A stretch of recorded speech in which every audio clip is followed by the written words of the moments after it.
The Science of Magic with Gwilda Wiyaka is largely an opinion talk show. All opinions, comments, or statements of fact expressed by Gwilda Wiyaka's guests are strictly their own and are not to be construed as those of the Science of Magic or endorsed in any manner by Gwilda Wiyaka, Relmar McConnell Media Company, its affiliated networks, stations, or employees.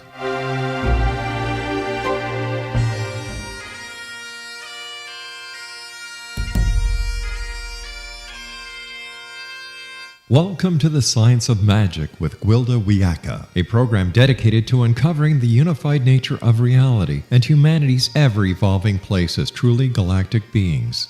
For more information on the Science of Magic with Gwilda Wiyaka, visit us online at www.thescienceofmagic.net.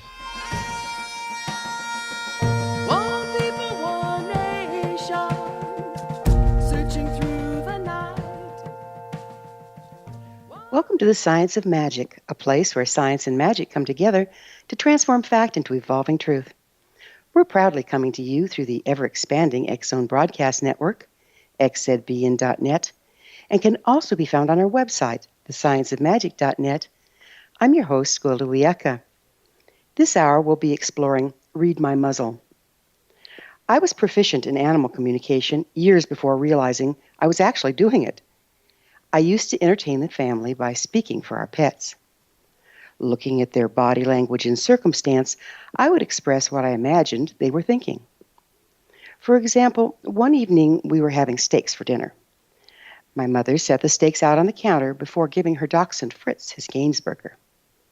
He looked at his bowl, then to the steaks on the counter, before looking up at my mother with a disgusted expression.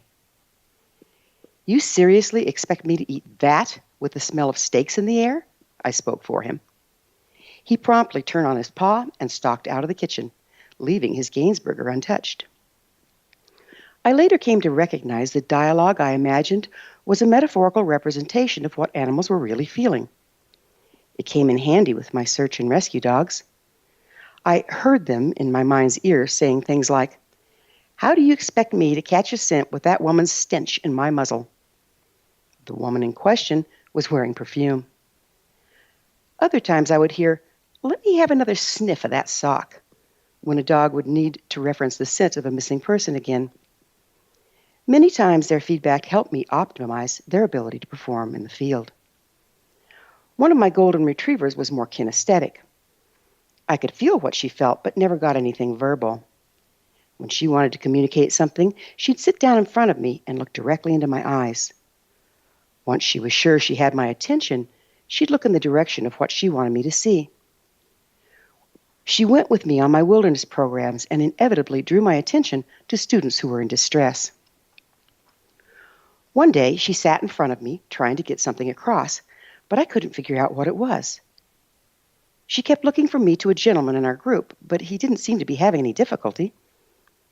"I'm sorry, Naji, I don't know what you're trying to tell me," I informed her. Suddenly, clear as day, in my mind's ear I heard, "Read my muzzle. I don't like him." I was shocked. "Him?" I clarified, looking at the man in question. "Yes, him," she responded, looking over her shoulder at him again.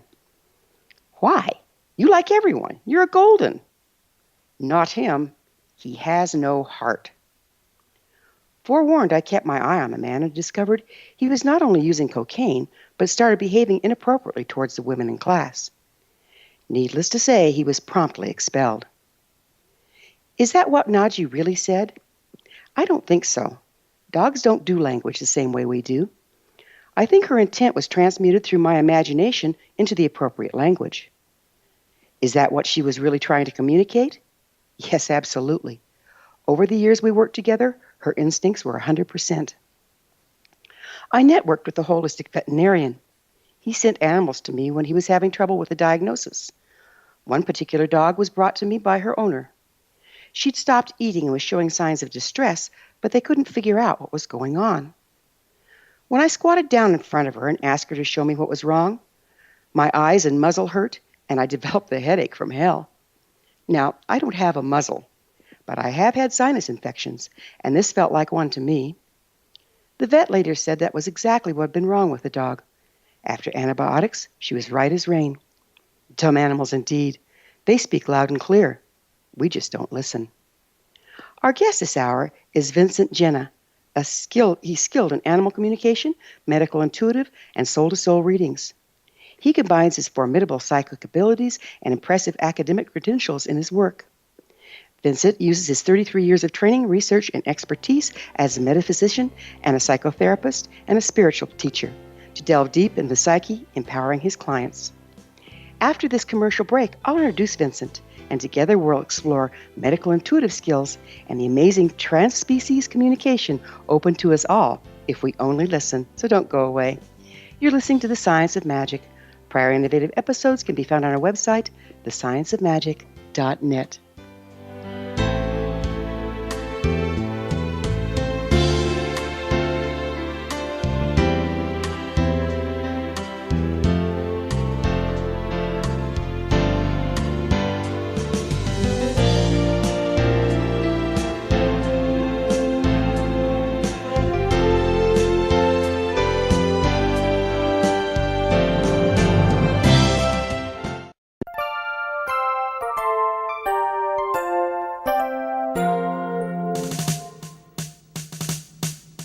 Though the world seems in turmoil around us, let's not lose our way.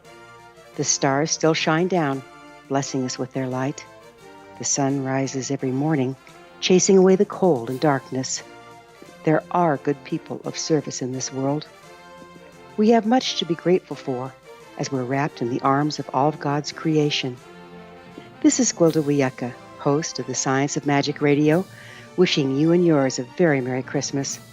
I hope your holiday is filled with comfort and joy as you're surrounded by those you love. I'd like to thank all of you for being our loyal listeners on the X-Zone Broadcast Network and for joining us on this grand adventure called life. As the New Year's dawns, let us all stand in truth as we embrace peace.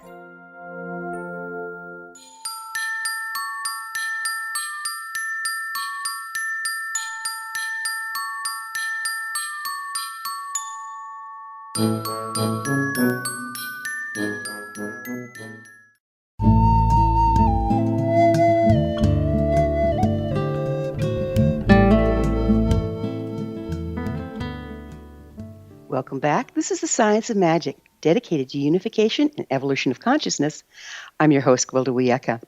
Our guest this hour is metaphysician, psychotherapist, and spiritual teacher VINCENT GENNA. He's skilled in animal communication, medical intuitive, and soul-to-soul readings. Vincent's website is vincentgenna.com. That's VINCENTGENNA.com. Vincent, thank you so much for joining us on The Science of Magic. Oh, well, Gwilda, thank you so much for inviting me. This is so exciting. I loved your first segment. Oh, thank you. Thank you. Yeah, it's fun working with the animals, isn't it? Oh, it certainly is, and your explanation of it was absolutely perfect and spot on. I can't tell you how many people ask me, do dogs really talk? And I'm like, well, it actually takes a human ear to hear the words.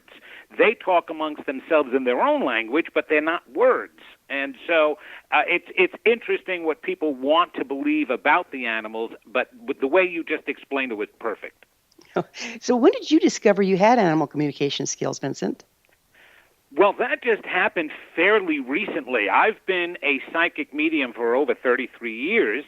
And as, time went on, things started opening, and I actually had a friend of mine ask me to become involved with them with my first animal communication, and they wanted me to try to connect with a war dog. And the interesting aspect is because I'm a medium, this particular war dog's handler was killed in Afghanistan on their first mission. Okay, and so I was like, wow, that could be really interesting if I can get the spirit of the handler and the dog reunited. Well, I'll try. Let me see what happens. And it was so easy to connect, but primarily because I have so much work as a psychic anyway. I'm open to energy. I'm open to communication. I guess if I stood in front of a tree, I can probably diagnose what's wrong with the tree too. You know what I'm saying? We all can once we have that open ability, because energy is energy. So it's only been for the past this year in 2016 that these projects happened. And so that was very exciting, and it led into something I haven't had on my website yet, but communicating with a very famous gorilla. Gorilla? That's what I said. I said gorilla. And I have to tell you what's really funny about this. So I'm, talking to my family. My wife is very supportive. She goes with me everywhere. She's my business manager. She believes in everything that I do. And we're on the phone with my daughter, and she knows everything I do, and she loves it. And we turn around and we tell her, oh, Dad just made a communication with the famous sign languaging gorilla here in the United States, Coco. Okay? Okay. Yes. Coco had put out a message last year during Earth Day, a sign language message saying that we're messing up the Earth, that humans are stupid, and that we have to fix and correct it quickly, okay? So that's what led my friend to contact me, because they had done work with Coco in the past, and they asked me to communicate with Coco if I could. And it was amazing when I did. So here I am, we're telling my daughter that, it was amazing. I connected with Coco. And she turns around and she says, I don't know, Dad. This seems to be getting weird. I mean, communicating with a gorilla. I said, honey, you think that's weird? I talk with dead people. That you don't think is weird? And so we had a good laugh over that. It's like, if you could talk to dead people, you might as well include a gorilla in on it. So how would you describe what it's like? How do animals communicate with you personally? Oh, it's really interesting. I'd love to find out how it happens with you, but I literally will ask first what I thought I felt this animal in my mind's ear, and I asked it, is it okay if I communicate with you, if I talk with you? And the interesting thing is dealing with dogs and dealing with a gorilla was two different communications. See, I am or was a dog trainer. And one of the things that, we had learned very early on in our dog training from veterinarian is that dogs actually have the learning capacity of a 4-year-old child. So with that in my mind, whenever I communicated with a dog, it sounded like I was talking with a 4-year-old child. The words came out differently.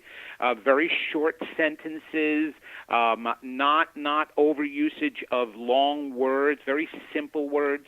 When I was talking with Coco, it was almost talking with a human. So I would hear very clearly in my mind things she wanted to express, and it was highly emotional. It wasn't like left brain thinking. It was right brain emotions. So I felt everything that she was saying as well as hearing the words. So it was very interesting. And Coco happens to be female, and so I'm not sure if in the animal kingdom, quite honestly, if there is a separation the same way as humans in the left brain and the right brain, but there is definitely an emotional sense. So I felt her. I really felt what she was trying to say to me, and it was so interesting, the energy. It was a very powerful energy. I mean, obviously, gorillas are on a higher order of the animal kingdom, and probably the closest to humans other than dolphins and whales, because they have very huge brains, and they also can communicate very easily with humans. Ooh, have you worked with dolphins and whales? No, I'm jealous. My friend actually is formed a music company that creates music for animals, okay?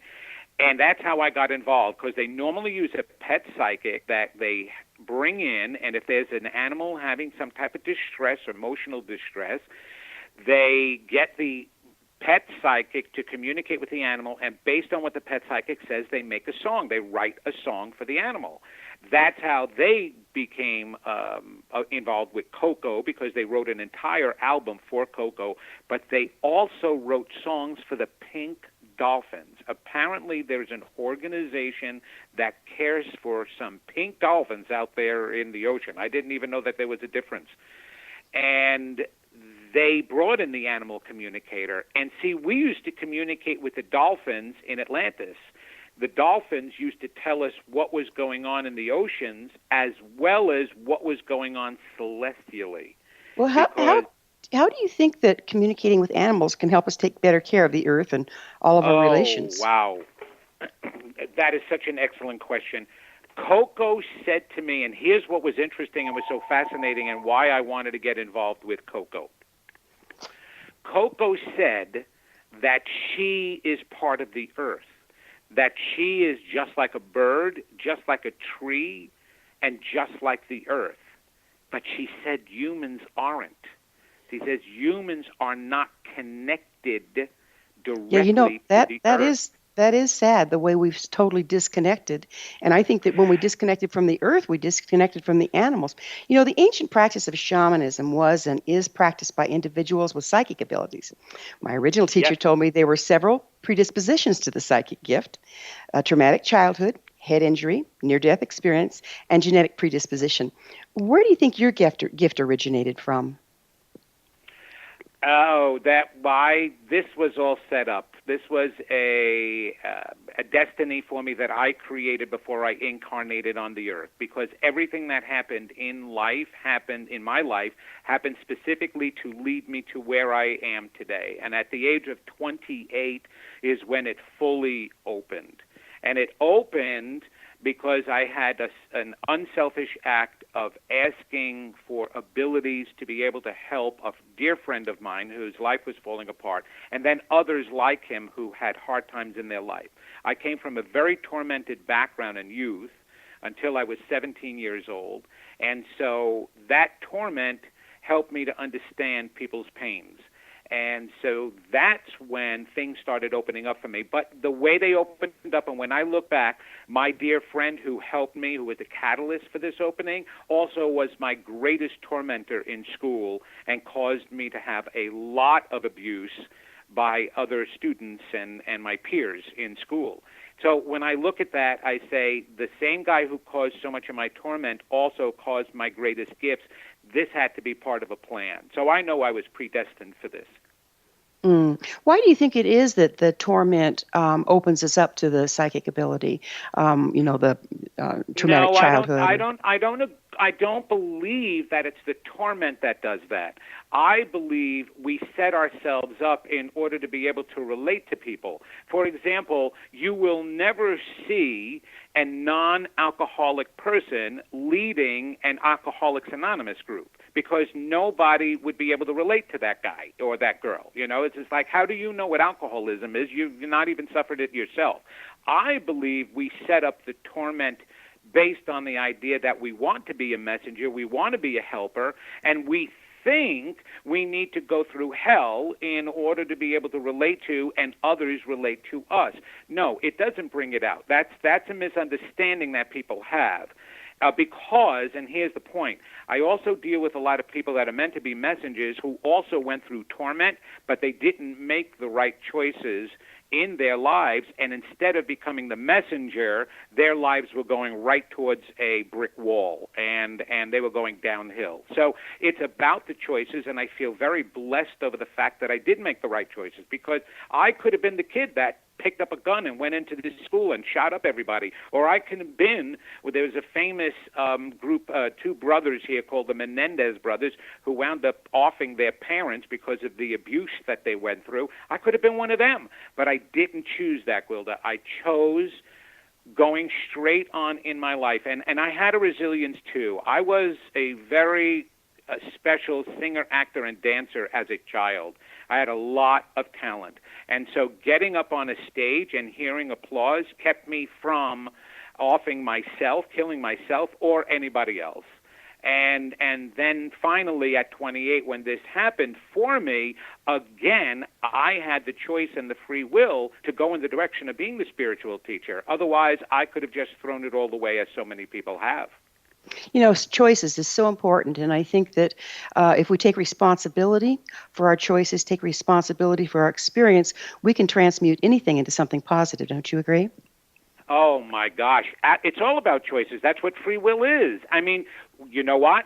You're up there in Canada looking down here, and you just saw an election, okay? And you saw the choice that people made.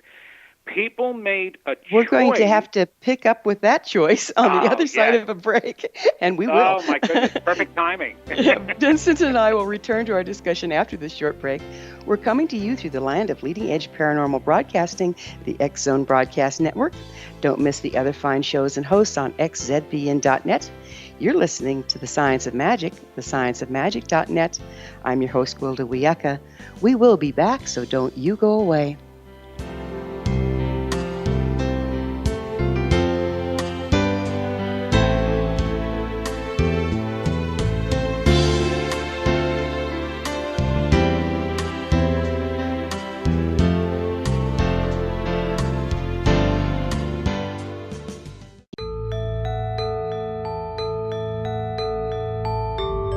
Hi, I'm Gwilda Wiyaka. Did you know that shamanism has been around for 50,000 years and practiced by all indigenous cultures? These ancients understood there's more to healing and health than just the physical. All 4 levels, physical, emotional, mental, and spiritual, must be addressed in order for us to enjoy healthy, abundant lives. To find quality shamanic healing you can trust, you need look no further than Path Home Long-Distance Shamanic Healing Program. All Path Home practitioners have been trained and certified through Path Home Shamanic Art School, a Colorado State occupational school, and are handpicked, personally trained by me, Gwilda Wiyaka, to uphold the excellence of Path Home's long-distance program. Live abundantly. Schedule a shamanic session with me or one of my quality practitioners today. Call 303-775-3431 or visit findyourpathhome.com.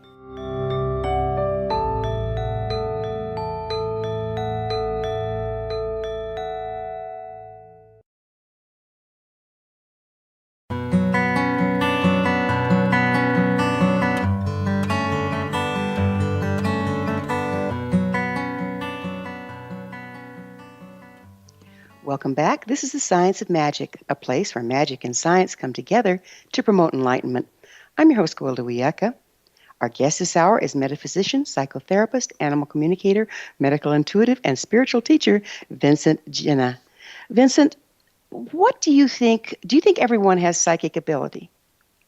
I totally believe that we are created with that. The moment we were created, we were given all abilities and all knowledge. Carl Jung, who was one of the students of Sigmund Freud, he called it the collective unconscious mind or the superconscious mind or the mind of God, where all information resides. And so we're part of that. We're tapped into that. The only difference between me and a layperson is that I spent the time to open up, try to be attached to it, clear my passageways, and did all the work I could to improve upon the ability. But everybody can learn it. I even teach it to people who've had no experience at all, whether to be a psychic, a medium, an animal communicator. Everyone can open up that door.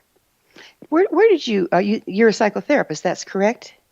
I was a psychotherapist. I don't practice with a license anymore because I wanted to be able to go deeper and I wanted to be able to use my psychic ability. I was a psychic first, and then I didn't like the idea of just calling myself a psychic and sticking out a palm in the middle of the roadway and call me Brother Vinny, next to Sister Sarah, the psychic.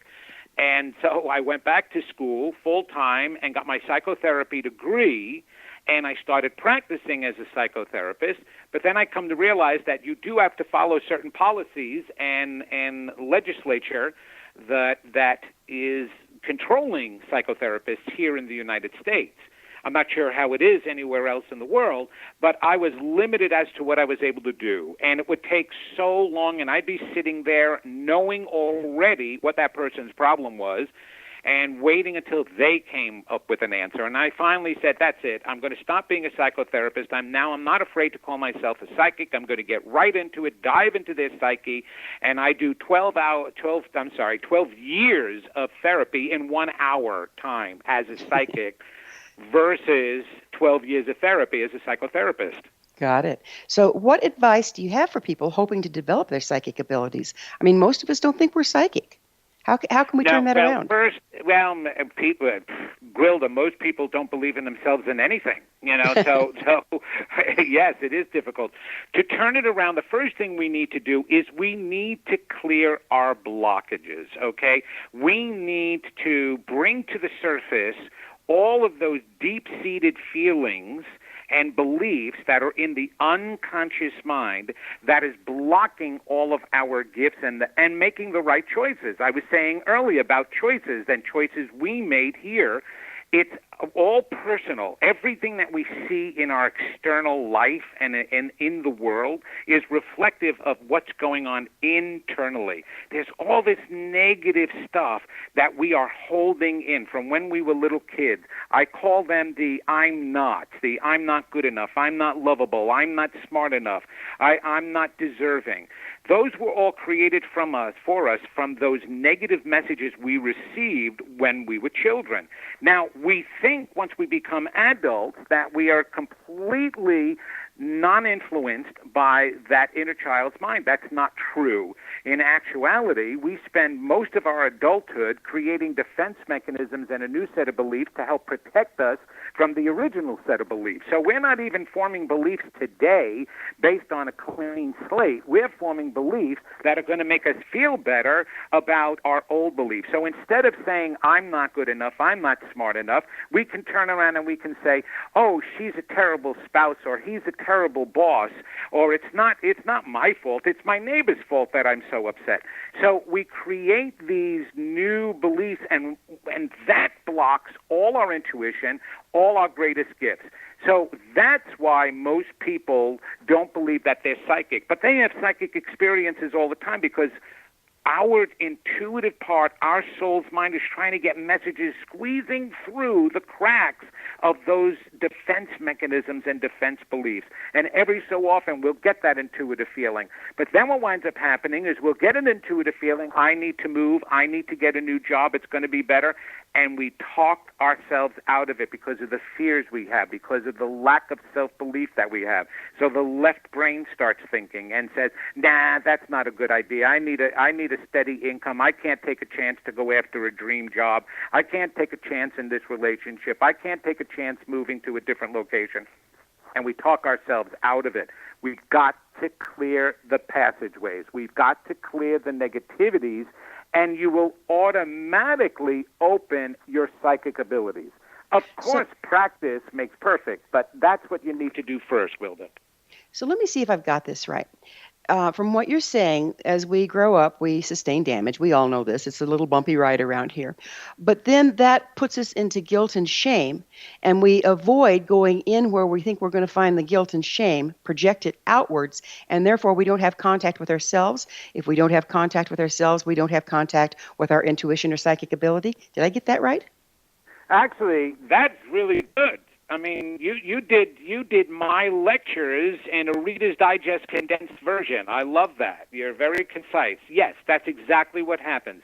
We feel bad about ourselves, so we avoid going there, and so we create these false beliefs in order to stop us from feeling bad about ourselves.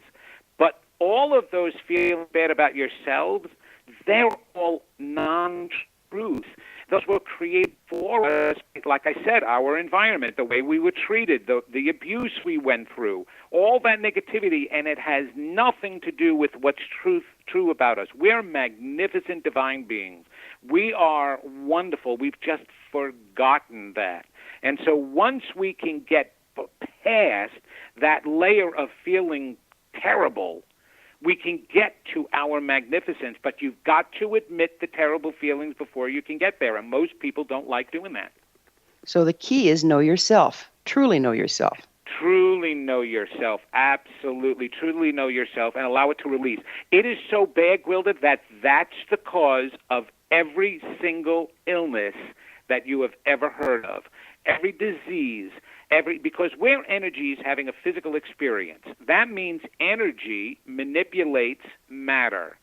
Physicality is all matter. So therefore, our energy, which gets controlled by our feelings, controls our bodies. So those diseases that people are experiencing, and like I was also a hospice social worker, and I helped to transition over 500 patients, all right? I've seen all the diseases that you can die of, and they're all caused from those inner feelings never dealt with, never resolved, never healed, and we implode because of that energy that we are. We're actually imploding, turning it into cancers and all these horrible diseases. And that's because we're not aligned with our true expression. Therefore, we're expressing distortion that eventually takes up residence in the body in illness? Yes, absolutely. It can't help it. You have a thought. It manipulates an energy. That energy has to go somewhere. The law of physics says that energy can never be destroyed. It can only be redirected and manipulated. Where is it going to go? Collectively, it goes to the earth. That's why we're hurting the earth. Individually, it's held in the body. That's why energy workers can be efficient in their work, because they're releasing blocked energy. But if you don't do that, that energy stays inside of you. It's negative energy. It's got to affect the body. It's going to direct your cells, all the organs inside of you. And so it will create all that dis-ease that we go through. Isn't it interesting that the earth holds the reflection of true balance, and yet we're distorting the earth, and we're distorting our ability to find true balance in the earth? How do you see we can turn that around? It all turns around with us. It starts with us. It ends with us. Everything is about us. Everything is about the individual. Everything is about you. While you're alive, everything is about you. While I'm alive, everything is about me. My interaction with you not only affects you, it affects me, because we're all one. So if we heal the individual, we will heal the earth. There are so many organizations on the face of the earth trying to heal things, make things better. But we've had these organizations, we've had community watches since the beginning of people, when in all different forms. It's not working that way, because we're expending our energy in an outer group rather than an inner group. If there is going to be a group, it should be one that helps people continue to learn how to heal their own personal lives, heal the world, heal the choices, heal everything by healing your own personal life. And what's going on in the world today is the universe helping us by bringing to the surface all the negativity that we've been hiding. It's kind of like there's a new cleansing face cream being used, a pimple cream being used. When women go out and get new pimple cream, right, and cleansers, all of a sudden they see their face can be breaking out, and they're like, oh my gosh, this cream isn't working, this cleanser isn't working, it's giving me more pimples. When in actuality, it's bringing the deep-seated dirt to the surface, and it's finally going to flake it off and release it. That's what's happening in the world today. The deep-seated dirt that we sweep under the carpet individually in our own lives and collectively is coming to the surface. So if we clear up and clean our own inner dirt, we will clean the world dirt that's going on. Well, that makes perfect sense, because if we indeed are co-creators, if indeed our frequency or our belief system creates outward reality, it doesn't make any sense to try to fix it from the outside in, does it? No, it doesn't, but everybody does that. Everybody does that. That's why you go to the doctor. What do? They give you medications and pills, right? They're trying to fix it from the outside in, when the inside is really your feeling, your negativity, something you've been through that's causing the issue, but they're always putting Band-Aids on things rather than going to the source. Contemporary doctors, modern doctors, are now understanding biofeedback and spirituality much more than they ever have before. I go to my own doctor, who he knows. I turn around and I tell him, yeah, my back went out because I was afraid. There was new things going on in my life, and I didn't admit that I was afraid of what was happening, and all of a sudden my back went out. And he turned around and he said, well, that makes perfect sense to me. And it was like, that's great. That's why I go to that doctor, because they're understanding now how our thought process, how our beliefs affects everything we experience. And matter of fact, so many of our health issues today are now classified under psychosomatic issues. That doesn't mean that they're not real. It means that our mind is helping to create them. Our mind and our belief systems. We're going to have to take another little short break here. Vincent and I will be back shortly. You're listening to The Science of Magic, thescienceofmagic.net, the place where altruistic professionals of science and the esoteric create common ground for the betterment of our world. We're brought to you by the leader in paranormal, spirituality, and alternative health programming, the X Zone Broadcast Network, xzbn.net. We'll be back shortly. Don't you dare go away.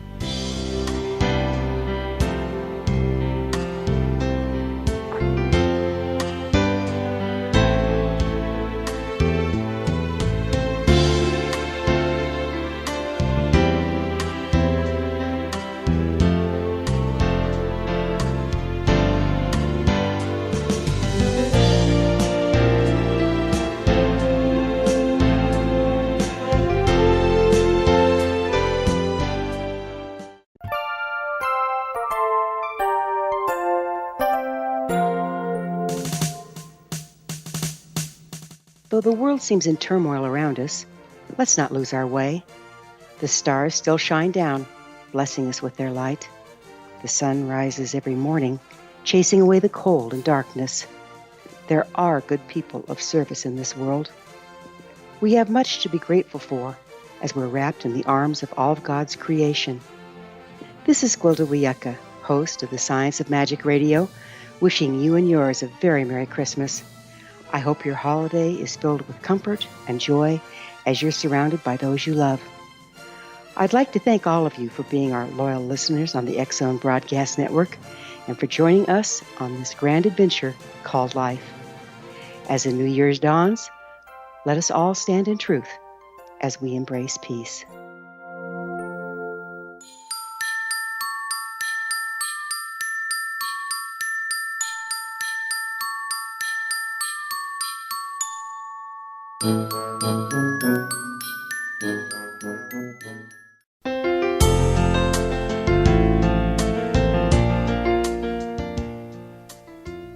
Welcome back. This is The Science of Magic, bringing together gifted people of service to the world. I'm your host, Gwilda Wiyaka. Our guest this hour is metaphysician, psychotherapist, animal communicator, medical intuitive, and spiritual teacher, Vincent Genna. Vincent, let's talk a little bit about medical intuitive. What can you tell us about being medical intuitive? That actually I had to develop even more so. It wasn't natural. I was getting some feelings about the body, but the way it started is, for me, when I had my spiritual awakening, the first thing that I was able to do was to do healing. But it wasn't coming into a picture in my mind's eye. It was coming through my hands. I could scan a person with my hands. I would feel heat sources build up in certain areas of the body where I knew that there were problems. And then I was able to release it. So that's how it started for me. Then, for some reason, I decided not to continue with my healing abilities and start to really perfect the psychic and mediumship abilities.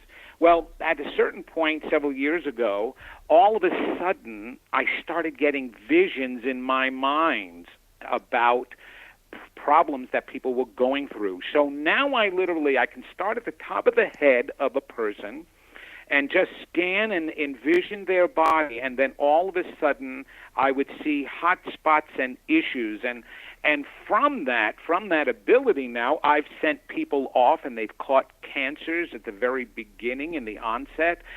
They've had answers to problems that they've had that doctors haven't been able to diagnose. So it's almost like Edgar Cayce here in America was the foundation that I wound up receiving when I first had my awakening, and I really, really enjoyed learning all of his material and studying all of his classes, and he did that. That's where he started his readings from, his medical intuitive readings. And so I try to really bring that in now so that I can really help people, because there's so much illness going on. We're just talking about that. I'm like, oh my goodness, you've got to allow me to help people pre-diagnose things and diagnose things. And so that's where it started, and now I can just envision it in my mind's eye. Got it. Okay, so you start to see, I think I've got it. In other words, you envision it in your mind's eye, so you get a metaphorical representation of what's going on in the body in your imagination or in your mind's eye. Is that what you're seeing? Well, I can actually see if maybe there's a tumor somewhere. I can feel something in the blood. If it's diabetes, food sensitivities, I just can go through intestinal issues, kidney issues. I'll see fatty deposits. It's almost like my mind is doing a CAT scan or an MRI of the entire body. That's the way it appears to me. Now, it's not 100%, accurate. Sometimes I see things of that happened in the past that a person had already healed and doesn't have a problem with. But if I'm still seeing an issue with that, then there's something emotional that's going on in the same area, even though it may not be physically going on. So I have to be able to interpret what I'm seeing also. Yeah, that's so important, because what I found is, from what you're telling me, it's just the same as a shamanic journey. You're focusing your ability to look into the body in different areas at different levels. So whether we're looking at microscopic, or we're looking at the organ itself, or we're looking at the structure, it's a different way of focusing. But the difficulty is, when are you, not where are you? Is that what you're saying? Yeah, well, that's good. Yeah, when am I? Is it something from the past? Is it something that's coming up? If they're not experiencing it now and they haven't experienced in the past, then it's definitely a red flag for me for something that's coming up that they can avoid. So like I said, like the precancer cells that I might see, or the small tumors that could be turning into something really bad later on. So it's whatever I see come in, I honor it. If it's coming into my mind's eye, it's there for a reason. I honor it. I tell them, hold on to it. And sometimes it could be just the telling of them now caused the avoidance of it, because they went, oh, okay, I'll be careful. Exactly. And anything that causes a person to care about themselves and think about themselves is an aspect of self-love, and that aspect of self-love is healing right there, because that's the reason why they got the illness to start with, is because of the lack of self-love. So if I get them to care about themselves even for 1 minute, and they turn around and they say, hey, you know what, 3 months have gone by, nothing's ever happened, maybe you were wrong. I said, no, maybe you just avoided it because all you had to do is hear that. So that makes a difference too. I'm fortunate enough that I've worked in conjunction with medical doctors for a lot of years, and I've had my results repeatedly verified by MRIs and CAT scans, which really helps to... How do you tell about your accuracy? People, they contact me. They let me know. Oh my gosh, the doctor. I brought my father in, and the doctor said we caught it just in time. If you hadn't come earlier, this would have gone to a stage 4 automatically and real quick. Things like that. I'd get the validation through my clients, and through repeat, and through them talking to other people. That's one of the best ways of getting validation. So, no, I don't always get a doctor calling me up and saying, thank you for referring so-and-so, Mr. Smith, you just saved his life. But I will have people call me and tell that. So, to be the devil's advocate, how about psychosomatic suggestion? I mean, can we as medical intuitives speak something to our client and have them develop versus the other way around? You know how many people say that to me, okay? Because they'll sit in front of me and I'm turning around and I'm saying, listen, you got to watch out for such and such because that's what's going on right now. And yes, could they create that if they focus on it? Well, of course, they can manifest anything. But I don't believe they're sitting in front of me and that's going to happen, because whatever I'm seeing, I have been gifted and blessed with only things that can help them and never something that can hurt them. They're manifesting their own lives. Me pointing it out doesn't make it any different. And here's another example of that. When I was a psychotherapist, I can't tell you how many people are afraid to ask a depressed person, are you suicidal? Because they think if I ask that, it may put that thought in their mind. No, it doesn't. We cannot manipulate another person's thinking as easy as we think we can. So just by bringing it up does not instill the suggestion. If they start ruminating on it, they were ruminating on it before you even made the suggestion. I was usually the only one who would call out the elephant in the middle of the room, no matter what my practice was. The elephant is already there, Gwilda.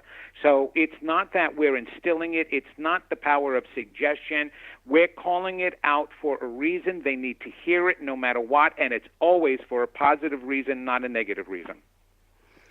You know, I also use empathy to tell what's going on with someone. Do you do that as well? And if so, how can you tell what's going on with you and what's going on with the other person? Define for me what you feel using empathy is when you're working with another person. Sometimes I'll say, do you have a headache? Because I was fine. They walk in, I get a headache. They said, yeah. I said, great, it'll leave when you do. So I literally feel in my body what's going on in another person's sometimes. Right, and it's interesting that you stop at and you gave that example. A good healing practitioner will only get minor feelings, not major. If they start taking on the major problems physically of that person, it's more their issue than it is that person's issue. I have had several occasions where a client comes and sits in front of me, or I'm on the phone with them, and I turn around and I say, for God's sakes, are you going through menopause right now? And the women will go, yes, absolutely. Why? I said, I just had the horrible hot flash. Thank you. I don't need that. Take it back. And so we laugh about it, but it's minor. Yes, sometimes that does happen, but I know right away. I know how I'm feeling when I get into my sessions. And so if I feel something, it's to let me know, to really be specific. Again, it's for the other person and not me, because if I'm feeling it, maybe that person needs that type of validation for the work we're going to do. And I believe that that's happening for you too. Maybe just feeling the headache is going to be better than just saying, do you have a headache? You know what I mean? And it's always for that other person. So you definitely, I got the energy of an expert that I'm on the phone with right now, that you're hosting your show, without a doubt. So you're going there, unlike some other practitioners. You can, and it's always for the validation of your client and the person you're talking with. So I do the same thing. Yeah, it's like I listen with my body, and it just gives me more information. But you have to be mindful not to take it on. I'm at the point that I just automatically feel that. It's kind of like, because I'm used to working with lost souls and ghost types of things and negative energies, and I never worry about taking it on because I feel I'm at a point where I'm automatically protected. And as long as, what I do is I fill my spiritual bank when I'm not working with people by walking my talk, doing my internal work, doing my own cleansing, and by filling that spiritual bank, it acts automatically for me in any negative situation I may be in. It's all about keeping our frequency up. You know, Vincent, time flies and we're out of it. I can't thank you enough for being with us on The Science of Magic. Oh, my goodness, Gwilda, thank you so much for inviting me. This was so much fun. I had a great time with the show. Thank you. I'm glad. Thank you. Our guest this hour has been metaphysician, psychotherapist, and spiritual teacher Vincent Genna. His website is vincentgenna.com. This has been The Science of Magic. Remember, you can always listen to past thought-provoking episodes on our website, thescienceofmagic.net. Until next time, dear ones, may you be blessed with knowledge and comforted with love as you listen to all of our relations.